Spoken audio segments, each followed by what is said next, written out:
Never hail a red taxi in Mong Kok after 2 in the morning without looking at the driver's hands. That's the rule the night vendors whisper while they pack away knockoff handbags and count greasy bills. They say the easy fares after last call come with a cost. And some rides never reach their destination, no matter how short the trip. No matter how bright the neon looks in the rearview. It begins like any other ride. The door unlocks with a tired click. The meter wakes. The driver nods without meeting your eyes. But as Argyle Street slides past and the city drains of voices, you notice the radio hissing out headlines from another decade. You notice the meter doesn't climb so much as breathe. Numbers fogging and clearing like a window in winter. And when you finally dare to study the hands on the wheel, they seem wrong, too pale, too jointless, like gloves gripping from the inside. The cab doesn't take the turn you asked for. It loops the same corner twice, then 3 times, and the lights outside the window stop belonging to streets you know. The driver never speaks. The mirror shows an empty backseat, though something cold is sitting beside you. When the car finally slows, the door locks by itself, and the driver says the only words you'll remember: "No one ever gets home." Mong Kok never really sleeps. But after 2 in the morning the district changes its face. The shouting hawkers fade, shutters slam down, neon blinks one tube at a time until only half words glow. In that hollow lull between night and dawn, the streets belong to strays, tired cleaners, and young people stumbling home from karaoke bars. Alex was one of them, a 20-year-old university student. He had stayed too late with classmates, drinking cheap beer in a cramped Dai Pai Dong. By the time he left, his head was heavy and the MTR had long since closed. The streets of Mong Kok were thinning, but taxis still prowled, red Toyota Comforts idling like patient sharks. Alex was not reckless, but he was tired. He wanted only a quick ride back to Sham Shui Po, where he shared a tiny apartment with his cousin. He checked his wallet, just enough for the fare. When a red cab pulled up to the curb, he opened the back door without thinking, sank into the seat, and gave his address. The driver didn't reply. He only nodded once, shadow covering most of his face beneath the meter's dull glow. Alex barely noticed. He leaned back, exhaling, comforted by the hum of the engine. Outside, neon reflections smeared across wet pavement as the taxi slipped deeper into the late-night silence. But something about the cab unsettled him. The air inside was colder than the street outside. Almost damp, the faint smell of gasoline mixed with burnt rubber lingered in the upholstery. He brushed it off. Taxis were old, worn, thousands of rides layered in fabric and steel. He told himself it was nothing. He didn't know yet that this ride would take him far from any road he recognized, and that the silence of the driver would soon speak louder than words. Alex rested his head against the window, watching neon dissolve into the drizzle outside. Mong Kok's endless noise had faded into a hush, and for the first time all night, he felt the quiet pull of sleep. But then something pricked at his awareness. The taxi wasn't following the route he knew by heart. From Mong Kok to Sham Shui Po was a straight shot, Nathan Road. A left, a few short turns. Instead, the car had slipped down narrower streets, places Alex didn't recognize. He frowned, leaned forward, and cleared his throat. "Excuse me, I think you missed the turn." The driver didn't respond. His eyes in the rearview mirror seemed fixed, unblinking. Alex thought he saw a glint there, like glass catching light, but when he looked closer, the eyes didn't move at all. They were reflections, not eyes, empty, like painted glass. Unease rose in his stomach. He glanced at the meter. The digits weren't ticking normally. They pulsed, fogging over like a breath on glass, then clearing into shapes that looked less like numbers and more like dates: 1983, 1987, 1991, flickering one after the other. He rubbed his eyes, but the numbers kept shifting, refusing to settle. The radio clicked on by itself. Static filled the cab, sharp and metallic. Then a voice emerged, clipped Cantonese news headlines. "Taxi crash on Nathan Road, 3 passengers dead." Alex sat upright. The voice wasn't live, it was old, warped, like a tape stretched thin. The date the announcer read was decades ago. Alex tried the door handle.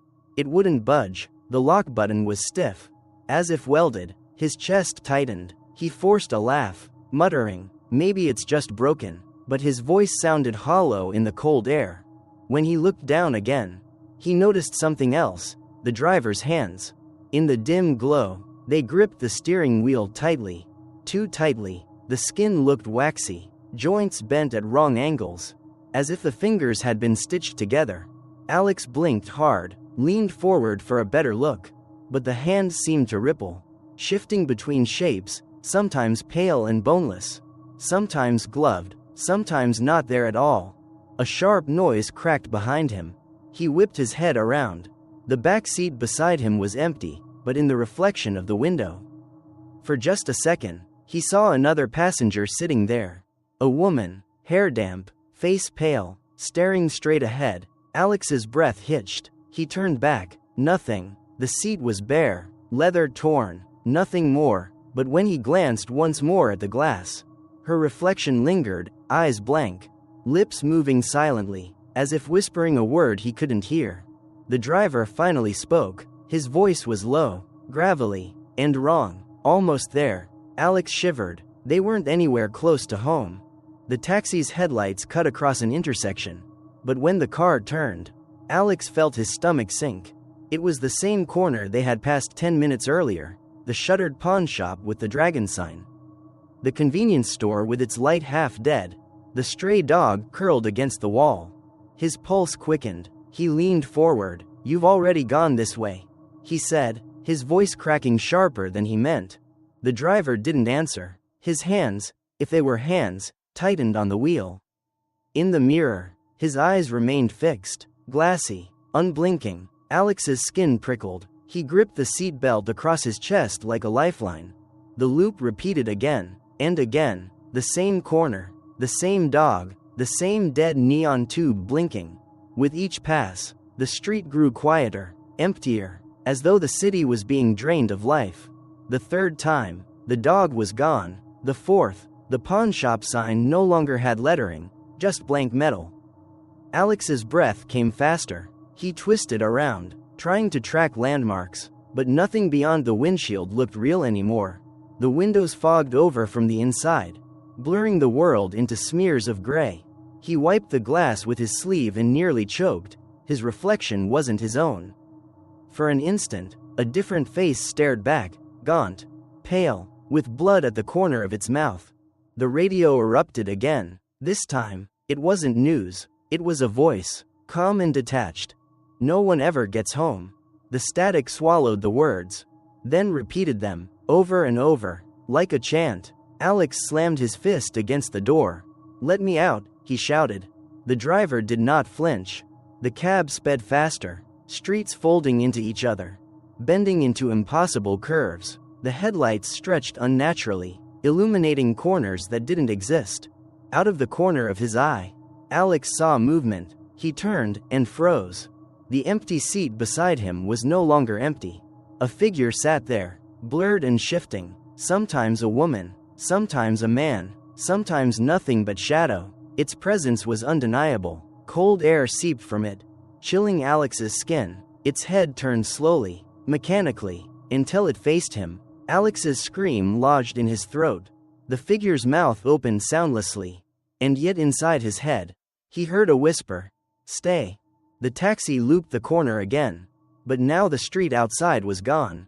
No buildings, no signs, no lights, only a hollow stretch of fog. The cab seemed to float, tires humming against a road that might not have existed at all. Desperate, Alex clawed at his phone. He pressed the screen, but the display flickered between lines of static and numbers that weren't a clock. Weren't coordinates, just strings of years.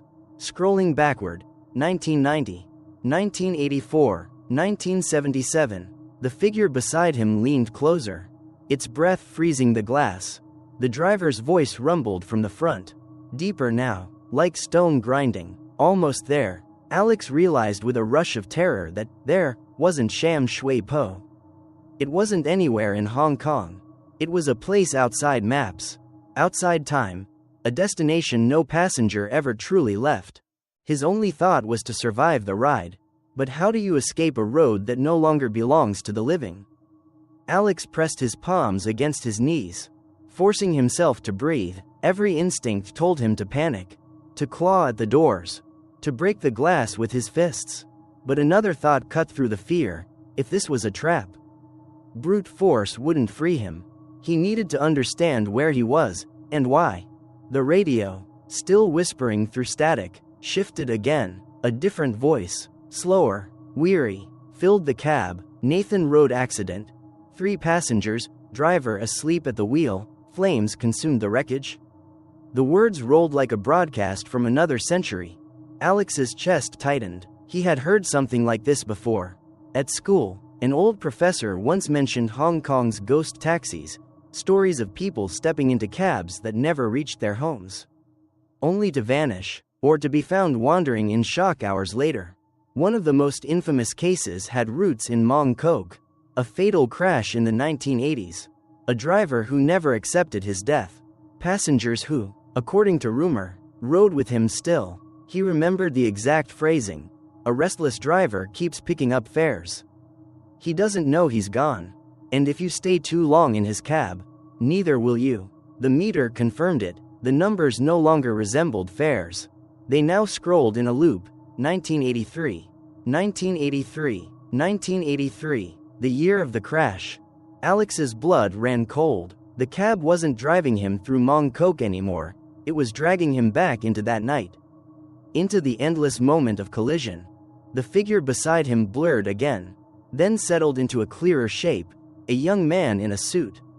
Face slashed with glass wounds. His lips parted, and this time Alex could hear the words aloud. He never stops. None of us ever get out. The driver's reflection shifted in the mirror. His face was visible now. Half burned, skin puckered and charred. His eyes were not eyes at all but pits glowing faint orange, like embers that refused to die. Alex whispered, "This is the crash, isn't it? You're still driving." The driver's head turned, slowly, unnaturally, until both dead sockets fixed on him. The cab swerved, tires screaming against unseen asphalt. The figure beside Alex dissolved into mist, leaving only the echo of his words. The truth settled heavy and merciless. The vanishing taxi wasn't just a story to scare drunks in Mong Kok. It was a ritual, an endless reenactment of a night when lives were stolen on the road.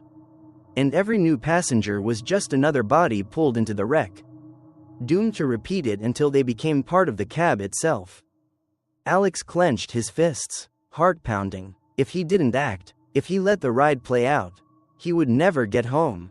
He would become just another whisper, another reflection in the glass. The driver's gravel voice rumbled once more. Almost there, but Alex now understood what there really meant. It was the crash, the fire, the end that never ended. The taxi shuddered as if the road beneath it were alive. Alex gripped the torn leather seat, his nails digging in. The headlights no longer revealed streets, only swirling fog that opened and closed like a throat swallowing the car whole. The air inside pressed heavy, thick with the scent of gasoline and scorched rubber. The driver's burned reflection glared at him from the rearview mirror. Those ember-like eyes glowed brighter, and his cracked lips finally moved. No one ever gets home. Alex's chest tightened. He had seconds before the crash reenacted itself, before the cab plunged into that eternal fire. His instincts screamed to fight. He lunged forward, hands grabbing at the driver's shoulder. But his fingers closed on nothing. The figure was solid one moment, smoke the next. The wheel jerked violently, throwing Alex back against the seat. The radio shrieked static. Then a chorus of voices filled the cab, dozens, overlapping, broken by coughs and screams. Passengers, all those who had vanished before him. Their voices begged, "Get out. Don't stay. We never escaped." Alex's eyes darted to the door. Still locked, he rammed his shoulder against it. Once, twice, but the steel resisted. The window showed only fog, no city, no lights, no chance of shattering into freedom. The driver laughed then, a hollow, wheezing sound that seemed to come from the engine itself. His charred hands tightened on the wheel, bones cracking audibly. The cab surged forward, faster, faster, the meter flashing 1983 with every pulse. Panic flared into anger. Alex screamed above the noise. "I know what you are. I know how you died." The laughter stopped. The driver's head twisted unnaturally, spinning almost fully around to face him. Half his skull was caved in. Skin melted into a grotesque mask. His voice thundered, "Then ride with me forever." The car jolted as flames erupted outside, rolling walls of fire racing alongside the cab. Heat blasted through the windows though the glass never cracked. Alex shielded his face, heart pounding. He realized the crash was seconds away. Desperation clawed through him. He remembered the words of the ghostly passenger earlier, "He never stops. None of us ever get out." But that wasn't true, not entirely. Someone had to remember. Someone had to tell. Alex forced himself to meet the driver's burning gaze. His voice shook but he shouted anyway, "I won't join you. I'll remember you. I'll tell the world what happened here. You're not forgotten." The cab lurched. The fire outside flickered. The driver's eyes dimmed for a heartbeat. The radio voices fell silent, replaced by a single phrase, whispered in unison, "Remember us." Alex slammed both hands against the door. This time it gave way, flying open into blinding white. Without thinking, he hurled himself out. Wind roared in his ears, cold and sharp, dragging him away from the cab's inferno. He hit hard asphalt. Pain shot through his body. But the fire was gone. The taxi's headlights faded into the fog, shrinking until there was nothing left but silence. When Alex lifted his head, he was back on the curb in Mong Kok, the same place he had hailed the cab. The street was empty, neon signs buzzing weakly. In his hand, he clutched something cold and metallic. He opened his palm, a crumpled taxi receipt, yellowed with age. The date read, 1983. The echo of the driver's voice lingered in his mind, low and final. No one ever gets home. But Alex knew he had. And now, it was his burden to remember. Alex sat frozen on the curb, the receipt trembling in his hand. The street around him had returned to normal, or so it seemed. Cars idled at a distant light.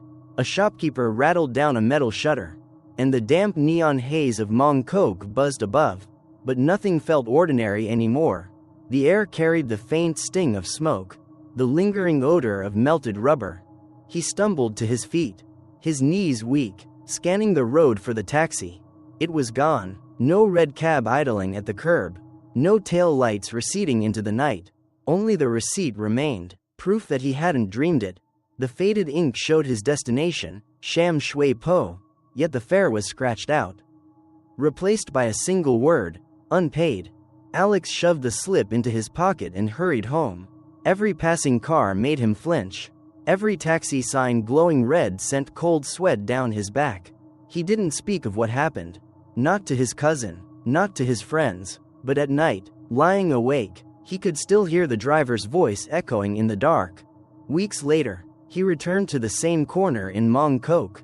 Out of morbid curiosity, or maybe compulsion, he found another man there, drunk and waving for a cab.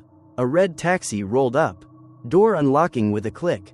For a moment, Alex swore he saw the same ember-like eyes in the mirror. He shouted, yanked the stranger back before he could climb inside. When Alex blinked, the cab was gone, swallowed into the traffic as if it had never been there. The receipt still lies in his wallet. The date never changes, and every time he takes a taxi after midnight, he wonders if the next ride will be his last. Not every haunting comes from hatred. Some are born from repetition, an endless cycle that refuses to release its grip. The Vanishing Taxi of Mong Kok is more than a ghost story told to frighten drunks and night wanderers. It is a memory etched into the city's veins, replaying the last ride of a driver who never accepted his end and passengers who never made it home. Alex escaped, but he carried proof in his pocket, a crumpled receipt stamped with a year that no longer belonged to the present. That slip of paper was more than a relic. It was a reminder that the dead cling to the living, demanding to be acknowledged. To ignore them is to risk becoming part of their ritual. Another shadow seated in the back of the cab, Another whisper in the static. Perhaps that is Hong Kong's darkest truth, in a city that never sleeps. Not all journeys lead to morning. Neon lights may dazzle, traffic may never cease, but hidden between the turns and loops of its streets are paths that don't end, roads that belong not to the living, but to memory, to fire, to silence. And if you ever take a taxi through Mong Kok after midnight, check the driver's hands, because some rides are not meant to finish, and some passengers are never meant to get home.